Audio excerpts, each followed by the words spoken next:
What is going on, Outlaws? Once again, Michael or Legacy Kill HD back with another Red Dead Redemption 2 video for you. We have quite a few topics that we'll be breaking down, which includes the following: an update on the information that I dropped a few days ago from someone connected to Rockstar Games, the other latest news revolving around RDR2, and the influences on the story of this next Red Dead title. Before we get into that, if you're interested in hearing news and leaks about other highly anticipated games like The Last of Us Part 2, Grand Theft Auto 6, and Cyberpunk 2077, make sure to check the upcoming games playlist, which a link can be found in the description below to it. Now, I want to start off by briefly touching on the potential leaked information that I dropped the other day. As I noted, do take all of this with a grain of salt. I do trust the source and they are clearly connected to a high-ranking Rockstar employee, but as I dropped this information, I was contacted by my source and they were quite angry that I went public with all of this. And I did ask about some of the worries about the information like Grand Theft Auto 5 story DLC not making much sense, but they refused to give a comment and have since gone silent. Personally myself, I'm not too sure what to make of this whole ordeal, but based on my past conversations, it looks like the last time they received information on RDR2 was in probably mid-2016, so I have seen people thinking some of their claims are fact, like a PC release isn't likely in the Grand Theft Auto 5 story DLC. I want to stress to remain skeptical, because some of this does not add up,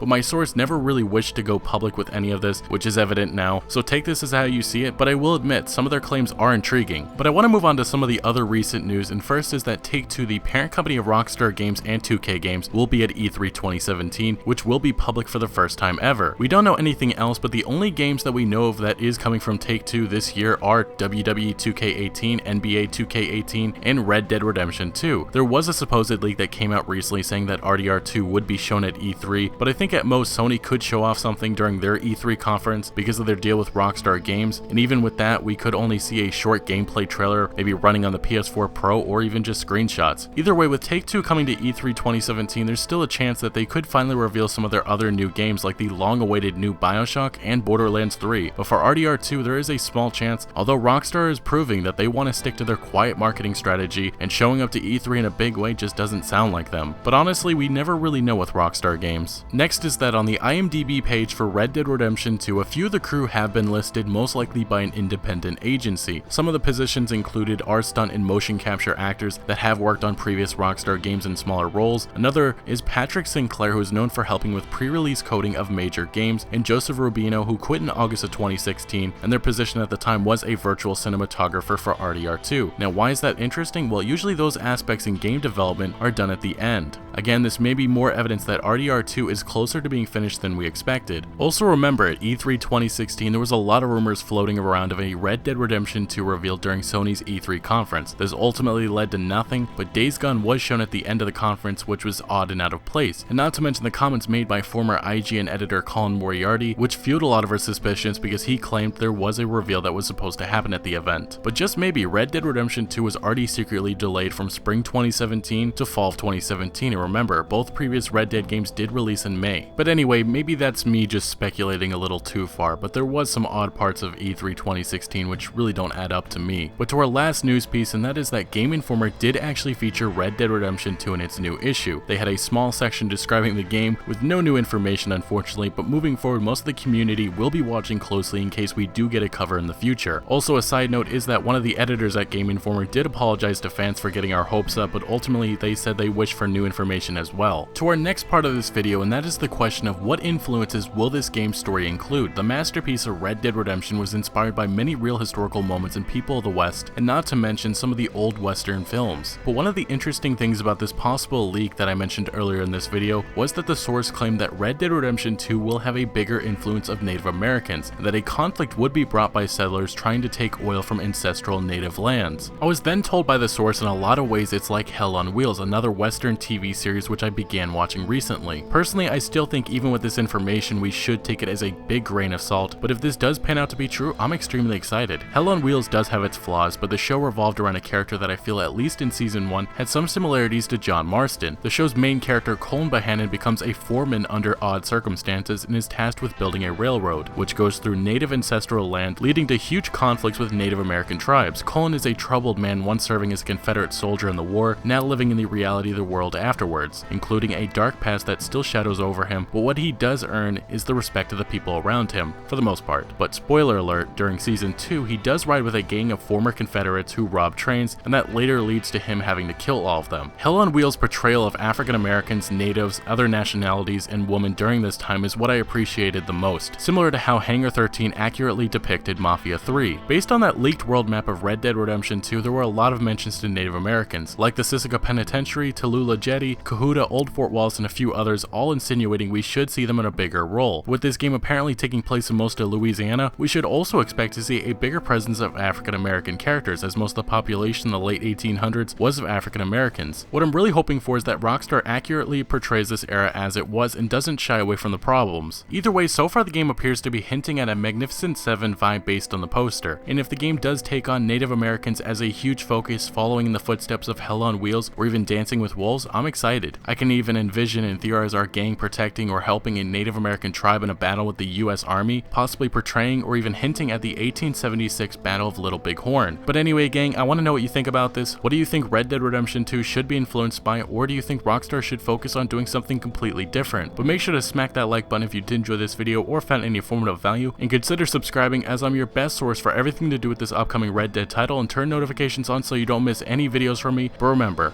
Outlaws to the end.